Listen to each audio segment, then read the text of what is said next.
നമ്മളെ കേരളത്തിലുള്ള സുന്നികൾ ഇത് ചെയ്യാൻ ഒരു രേഖയുണ്ടാവുമല്ലോ. ഉദാഹരണത്തിന് ഏതൊരു വിഷയം ദീനിൽ പ്രമാണമാണെങ്കിൽ അതിൻ്റെ പണ്ഡിതന്മാർ അതിനോട് ബന്ധപ്പെട്ട ഒരു ഗ്രന്ഥം ഉദ്ധരിക്കാറുണ്ട്. ഇപ്പോൾ ഇമാം ഷാഫി റളിയല്ലാഹു അൻഹു ഖബർ കെട്ടിപ്പൊന്തിക്കാൻ പാടില്ല എന്ന് തന്നെ പറഞ്ഞിട്ടുണ്ട്.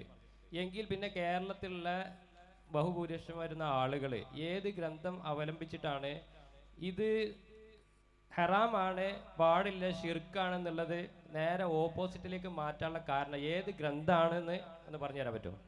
അസ്സലാമു അലൈക്കും.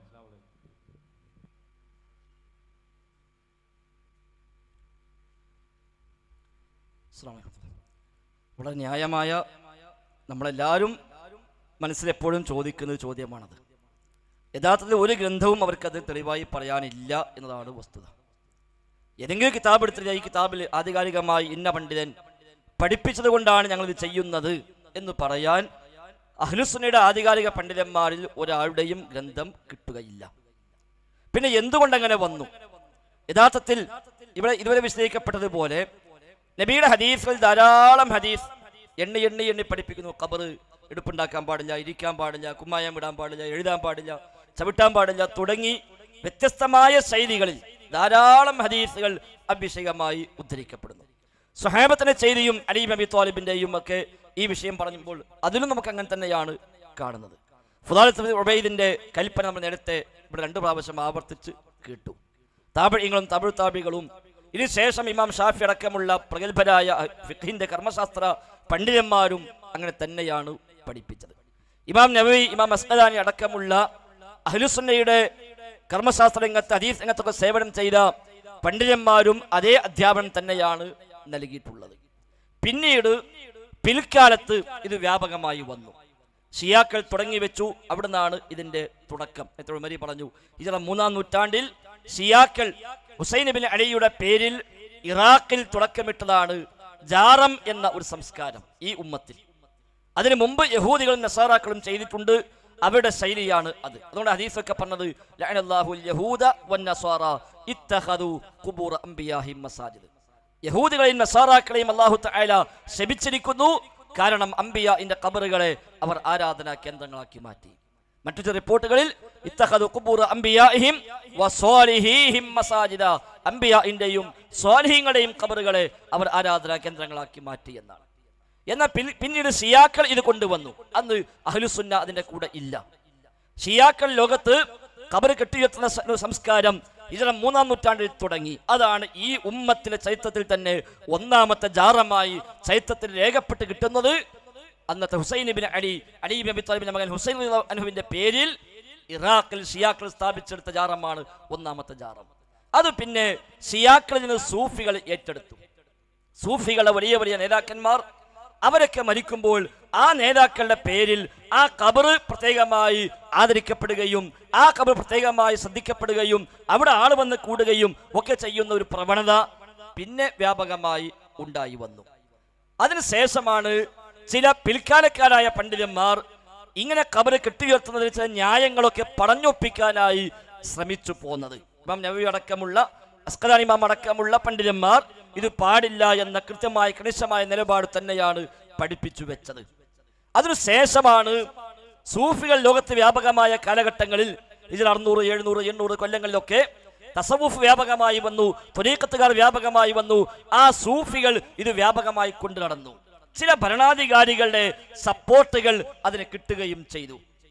സൂഫികൾ അങ്ങേയറ്റം സപ്പോർട്ട് ചെയ്ത ചില ഭരണാധികാരികൾ അവർ ജന്മദിനാഘോഷങ്ങൾ, ഖബറുമായി ബന്ധപ്പെട്ട അനാചാരങ്ങൾ അവക്കെല്ലാം അംഗീകാരം നൽകുന്ന ഒരു പ്രവണത പിന്നീട് ഉണ്ടായി വന്നു. അങ്ങനെയാണ് ഈ ഉമ്മത്തിന്റെ ഭൂരിപക്ഷത്തിന്റെ ഇടയിലേക്ക് ഇത്തരം ഒരു സംസ്കാരം കയറി വരുന്നത്. അങ്ങനെ മുൻകാല പണ്ഡിതന്മാർ പാടില്ല, ഹറാമാണ് എന്നൊക്കെ എഴുതി വെച്ച വാചകങ്ങൾക്ക് പിന്നെ വ്യാഖ്യാനിച്ച് കൊണ്ടുവന്ന് അവിടെ അങ്ങനെയല്ലേ, ഇവിടെ അങ്ങനെയല്ലേ, അപ്പൊ അങ്ങനെയല്ലേ, ഇവിടെ അങ്ങനെയല്ലേ. അതേപോലെ സിയാറത്തിന് കുറെ ആൾ വരുന്നു, വെയിൽ കൊള്ളാതിരിക്കാൻ സംവിധാനം ഉണ്ടാക്കിക്കൂടെ, മഴ കൊള്ളാതിരിക്കാൻ സംവിധാനം ഉണ്ടാക്കിക്കൂടെ എന്നൊക്കെ ന്യായങ്ങൾ പറഞ്ഞിട്ടാണ് പിൽക്കാലത്ത് ഒരു 300-400 കൊല്ലങ്ങൾക്ക് മുമ്പ് ജീവിച്ച ചില പിൽക്കാല മദ്ഹബിലെ പണ്ഡിതന്മാർ, കർമ്മശാസ്ത്ര പണ്ഡിതന്മാർ അവരൊക്കെ ഗ്രന്ഥങ്ങളിൽ എഴുതി പിടിപ്പിക്കാൻ ശ്രമിച്ചു.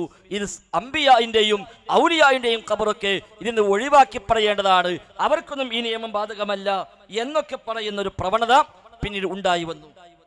ഉദാഹരണമായി ഷാഫി മദ്ഹബിലെ പ്രഗത്ഭനായ പണ്ഡിതൻ ഇബ്നു ഹജർ അൽ ഹൈതമി റഹിമഹുല്ലാ, അദ്ദേഹത്തിന്റെ ഫതാവൽ കുബ്രയിൽ അദ്ദേഹം അന്ന് ഈ വിഷയമായി വളരെ വിശദമായി ചർച്ച ചെയ്യുന്നുണ്ട്.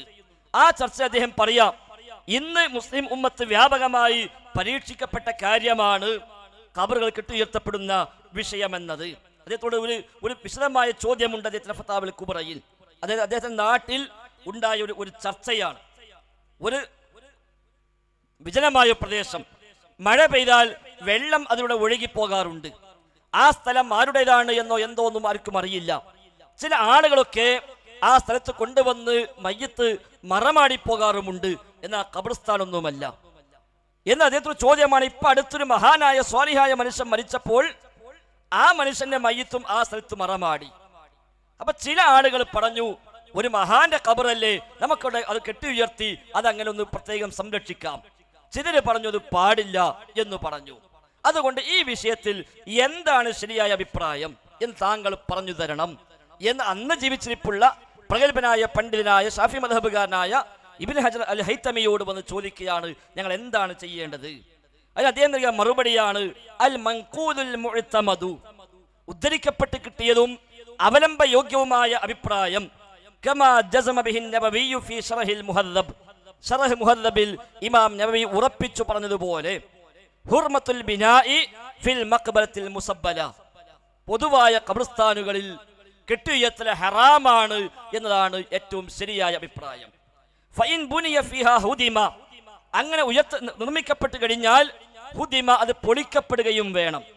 വലാ ഫർഖ ഫീ ദാലിക ബൈന ഖുബൂരി സ്വാലിഹീന വൽ ഉലമാഇ വഗൈരിഹിം, ഇതിൽ സ്വാലിഹീങ്ങളെ ഖബർ എന്നോ ആലിമീങ്ങളെ ഖബർ എന്നോ അല്ലാത്തവരുടെ ഖബർ എന്നോ ഒരു വ്യത്യാസവും ഈ വിഷയത്തിലില്ല.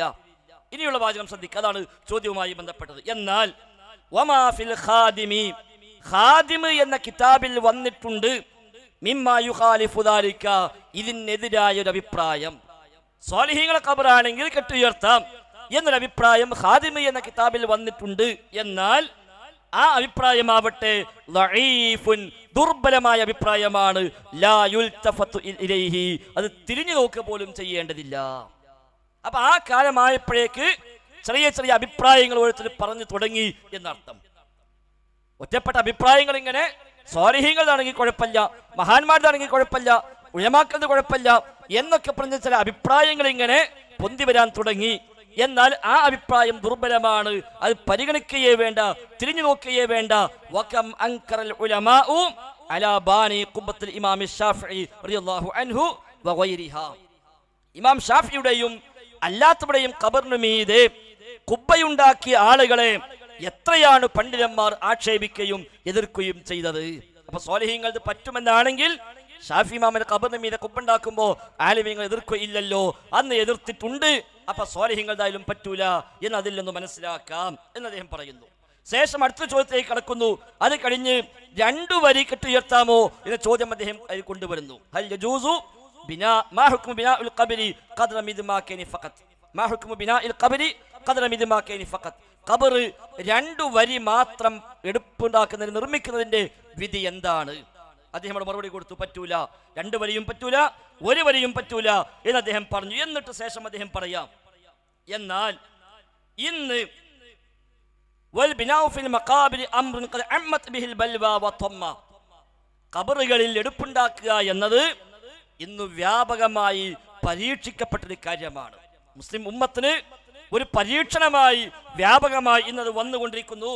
വലഖദ് തളഅഫൽ ബിനാഉ, ഇന്ന് അങ്ങ് ഇരട്ടിക്കിരട്ടിയായി നിർമ്മാണങ്ങൾ വരികയാണ്. ഹത്താ ഇൻതഖല ലിൽ മുബാഹാത്തി വശുഹ്റതി, അത് ഇന്ന് പേരിനും പ്രശസ്തിക്കും വരെ വേണ്ടിയായി മാറിക്കൊണ്ടിരിക്കുന്നു.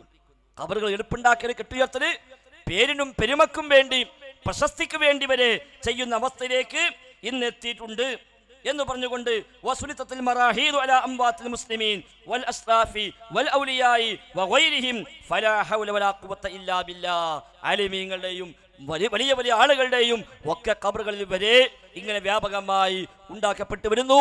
ലാ ഹൗല വലാ ഖുവത ഇല്ലാ ബില്ലാഹ്. എന്നിട്ട് ശേഷം അദ്ദേഹം പറയും വലൈസ ഹാദാ ഖാസൻ ബിതുർബി മിസ്ർ. ഇങ്ങനെ ഖബറുകളെ നിർമ്മിച്ചുണ്ടാക്കുന്ന ഈ പ്രവണത ഇന്ന് ഈജിപ്തിൽ മാത്രമല്ല ഉള്ളത്. ആ ഭാഗത്ത് തുടങ്ങും, ഇറാഖ് തുടങ്ങി, അതേപോലെ ഈജിപ്തിലേക്ക് പകർന്നു, ആ ഭാഗത്തൊക്കെ ഉണ്ടായി. ഇന്ന് അവിടെ മാത്രമല്ല, ബൽ ഇൻതഖല നദീറു ദാലിക, സമാനമായത് ഇന്ന് വന്നിട്ടുണ്ട്. വഅഫ്ഹശ് മിൻഹു, അതിനേക്കാളും മോശമായത് വന്നിട്ടുണ്ട്. ഇലാ തുർബത്തൈ അൽ മുഅല്ലാത്തി വൽ ബഖീഅ, മക്കയിലെ മുഅല്ലാത്തിലേക്കും മദീനയിലെ ബഖീഇലേക്കും വരെ ഇന്നിതാ ആ പരീക്ഷണം വന്നുകൊണ്ടിരിക്കുന്നു. കണ്ടോ, ഇറാഖിൽ തുടങ്ങി വ്യാപിച്ചു വന്ന് ഈജിപ്തിലെത്തി, ഇന്ന് അവിടുന്ന് വിട്ട് മക്കയിലും മദീനയിലും വരെ ഖബറിന്മേൽ എടുപ്പുണ്ടാക്കുന്ന ഈ രീതി ഇന്നിതാ വ്യാപകമായി വരുന്നു. ഹത്താ സോറ യഖഉ ഫീഹിമാ മിനൽ മഫാസിൽ മാ ലാ യഖഉ ഫീ ഗൈരിഹിമാ, മറ്റു സ്ഥലങ്ങളിൽ ഇല്ലാത്ത ഫസാദുകൾ മക്കയിലും മദീനയിലും ഇത്തരം മഹാന്മാരുടെ ഖബറുമായി ബന്ധപ്പെട്ട് ഇന്ന് നടന്നുകൊണ്ടിരിക്കുന്നു. വസബബുഹു, അതിനൊക്കെ കാരണം എന്താ? ഉലാത്തുസ്സൂഇ, ദുഷിച്ച ഭരണാധികാരികളാണ് അതിന് കാരണം. വഖുലാത്തുൽ ജൗരി, അക്രമികളായ കാളിമാരാണ് അതിന് കാരണക്കാർ. കണ്ടോ, അക്രമം കാണിക്കുന്ന, ളുൽമ കാണിക്കുന്ന ചില കാളിമാർ ഇപ്പൊ മക്കത്തും മദീനത്തൊക്കെ ഉണ്ട്. അതേ അന്ന് പറയാ അദ്ദേഹത്തിന്റെ കാലത്ത്. അതേപോലെ ദുഷിച്ചതായ ഭരണാധികാരികൾ അവിടെ ഭരണം നടത്തുന്നുണ്ട്, അതൊക്കെയാണ് ഇതിന് കാരണം എന്നുകൂടി അദ്ദേഹം പറയുകയാണ്. എന്ത് അവസാനം വ്യത്യസ്തമായ ഫത്വകൾ ഇവിഷയമായി പറഞ്ഞിട്ട് ആ കൂട്ടത്തിൽ അദ്ദേഹം പറയാ, ഇന്ന് വ്യാപകമായി ഇതുകൊണ്ട് ഉമ്മത്ത് പരീക്ഷിക്കപ്പെട്ടിട്ടുണ്ട്. വലം യതവഖഹു സഗീറും വലാ കബീർ, ചെറിയവരോ വലിയവരോ ഒരാളും തന്നെ ഇതൊരു ഗൗനിക്കുന്ന പോലുമില്ല. ഫഇന്നാ ലില്ലാഹി വഇന്നാ ഇലൈഹി റാജിഊൻ എന്ന് അദ്ദേഹം ഒരു ഫത്വയിൽ അദ്ദേഹം പറയുന്ന പോലുമുണ്ട്. അപ്പൊ അങ്ങനെ പിൽക്കാലത്ത് മെല്ലെ മെല്ലെ മെല്ലെ കടന്നു വന്നു. അത് ചില പണ്ഡിതന്മാർ അതിന് തെളിവുണ്ടാക്കി കൊടുക്കാൻ, ന്യായീകരണമുണ്ടാക്കി കൊടുക്കാൻ ശ്രമിക്കുകയും ചെയ്തു. അതാണ് പിന്നീട് ഇതിനൊക്കെ കുഴപ്പമില്ല എന്നിടത്തേക്ക് വന്നു പോകുന്നത്. അതല്ലാതെ വ്യക്തമായി ഒരു ഹദീസിലോ ഒരായത്തിലോ അഹ്ലുസുന്നയുടെ ആധികാരിക പണ്ഡിതന്മാരുടെ അധ്യാപനങ്ങളിലോ ഖബർ ഉയർത്താമെന്നോ ജാറമാക്കാമെന്നോ കെട്ടിപ്പൊക്കാമെന്നോ അവിടെ നേർച്ച നടത്താമെന്നോ ഉറൂസ് സംഘടിപ്പിക്കാമെന്നോ അവിടെ പോയി തൊടാനും മുത്താനും എല്ലാം പറ്റുമെന്നോ ലോകത്ത് അഹ്ലുസുന്നയുടെ ആധികാരിക പണ്ഡിതന്മാരിൽ ഒരാളും പഠിപ്പിച്ചിട്ടില്ല. പിൽക്കാലത്ത് വന്നവർ പിന്നെ എന്തെങ്കിലും കഥ ഉണ്ടാക്കിക്കൊണ്ടുവന്ന് എന്തെങ്കിലുമൊക്കെ കിതാബിൽ വന്ന് ഏതെങ്കിലും ഒരു വാചകത്തിന്റെ ഒരു കഷ്ണമെടുത്തു വന്ന് അങ്ങനെയൊക്കെയുള്ള ചില പൊടിപ്പും തൊങ്ങലും വെച്ച കഥകളും പാട്ടുകളും ഒക്കെ അടിസ്ഥാനമാക്കി ഇതൊക്കെ കുഴപ്പമില്ല എന്ന് വരുത്തി തീർക്കാൻ ശ്രമിച്ചുവെന്നല്ലാതെ ആധികാരികമായ പണ്ഡിതന്മാരൊന്നും അങ്ങനെ പഠിപ്പിച്ചിട്ടില്ല. വല്ലാഹു അഅലം.